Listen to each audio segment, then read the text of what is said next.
قدم بڑھا بومر دشمنوں۔ تحریر نصرت جاوید۔ امریکہ، برطانیہ اور آسٹریلیا وغیرہ میں نوجوان نسل حقارت سے ایک لفظ استعمال کرتی ہے اور وہ لفظ ہے بومر۔ اس کالم میں اسے میں اردو میں بومر لکھوں گا۔ بومر کا لفظ ان افراد کے لیے تانے کی طرح استعمال ہوتا ہے جو 1960 کی دہائی کے آغاز یا اس سے چند سال قبل پیدا ہوئے تھے۔ جوانی کے دنوں میں یہ نسل بہت تخلیقی شمار ہوتی تھی۔ ہپیزم نے اسے بہت متاثر کیا تھا۔ روایت شکن شمار ہوتی تھی۔ وقت گزرنے کے ساتھ مگر اس نسل سے تعلق رکھنے والے کئی مشہور یونیورسٹیوں سے تعلیم حاصل کرنے کے بعد دنیا بھر میں کاروبار بڑھاتے منافع خور اداروں کے ملازم ہو گئے۔ ان میں سے کئی ایک نے سیاست میں بھی بڑا نام کمایا۔ عام افراد کو وہ ذہانت اور کامیاب زندگی گزارنے کے قابل تقلید مثالیں محسوس ہونا شروع ہو گئے۔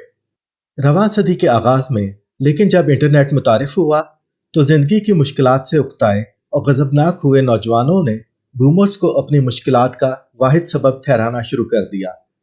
الزام لگا کہ ماضی میں روایت شکن تصور ہوتے بومرز نے بتدریج ہپیزم کی عطا کردہ معصومانہ بے فکری بھلا کر اس سسٹم کو مضبوط تر بنایا ہے جو تخلیقی صلاحیتوں سے مالا مال نئی نسل کو آگے بڑھنے نہیں دیتا، نظام کہنا کو بلکہ مضبوط تر بناتا ہے۔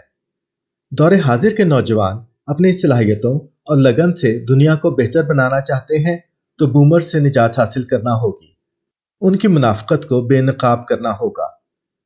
بومر سے نفرت اب پاکستان میں بھی متعارف ہو چکی ہے۔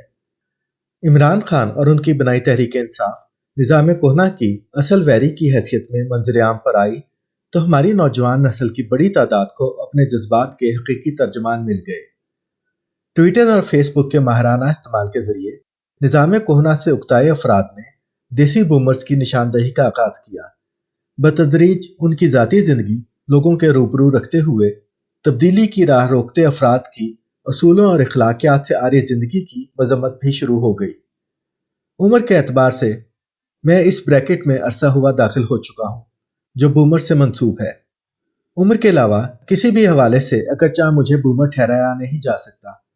معاشی اعتبار سے ناکام زندگی گزاری ہے۔ دوران تعلیم قابل ستائش نمبروں سے پاس ہوتا رہا ہوں۔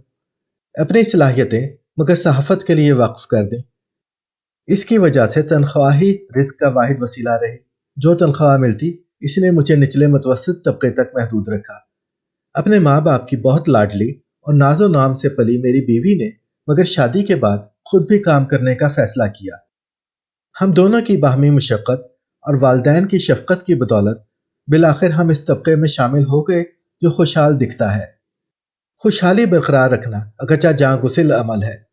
دل کو مگر ہمیشہ یہ اطمینان رہا کہ صحافی ہوتے ہوئے اپنا ضمیر بیچنے کا تصور ایک لمحے کو بھی دل و دماغ میں نہیں آیا۔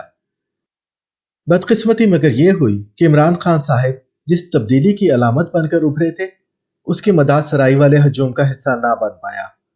عقیدت سے مغلوب ہونے کی بجائے تحریک انصاف کے انداز سیاست کی بابت اپنے تحفظات کھل کر بیان کرتا رہا۔ اس تناظر میں جو گناہ سرزد ہوئے عاشقان عمران اسے نظر انداز کرنے کو آمادہ نہ ہوئے۔ مجھے لفافہ صحافیوں کی صف میں پھینک دیا گیا۔ نواز شریف کے نام سے منسوب مسلم لیگ کی سیاست بھی مجھے کبھی پسند نہیں آئی۔ اس کے دربار سے بھی دوری اختیار کیے رکھی۔ نواز حکومت کے پہلے 2 ادوار میں اس کی وجہ سے کافی مشکلات کا سامنا بھی کرنا پڑا۔ عمر کے اس حصے میں لیکن محترمہ مریم نواز صاحبہ سے ٹوکریاں وصول کرنے والا صحافی مشہور ہو چکا ہوں۔ صحافت میں تھوڑی شہرت مل جائے تو کئی لوگوں کے حسد اور جلن کا سبب بھی بن جاتی ہے۔ اس سے مفر ممکن نہیں۔ بہرحال ذکر بومرز کا ہو رہا تھا۔ معاشی اعتبار سے ناکام زندگی گزارنے کے باوجود مجھے اس بنیاد پر بومر پکارا جا سکتا ہے کہ میں پرانی وضع کا صحافی ہوں۔ لکھتے اور بولتے ہوئے یہ خیال رکھتا ہوں کہ میں ایک صحافتی ادارے کا تنخواہ دار ہوں۔ ایسے اداروں سے سینکڑوں لوگوں کا رزق چلتا ہے۔ خود کو بے باک حق کو ثابت کرتے ہوئے اس درخت کی شاخوں کو کاٹنے سے گریز کرنا چاہیے جس کی چھاؤں تلے تحفظ کا احساس نصیب ہوتا ہے۔ گزشتہ چند برسوں سے مگر احساس ہو رہا ہے کہ میں جس صحافت کا عادی ہوں وہ فدویانہ اور بکاؤ شمار ہوتی ہے۔ اسے فراموش کرتے ہوئے مجھے موبائل فون اٹھا کر پاٹے خان بنے سیاستدانوں کا تند و تیز سوالات اٹھاتے ہوئے تعقب کرنا چاہیے۔ وہ میسر نہ ہو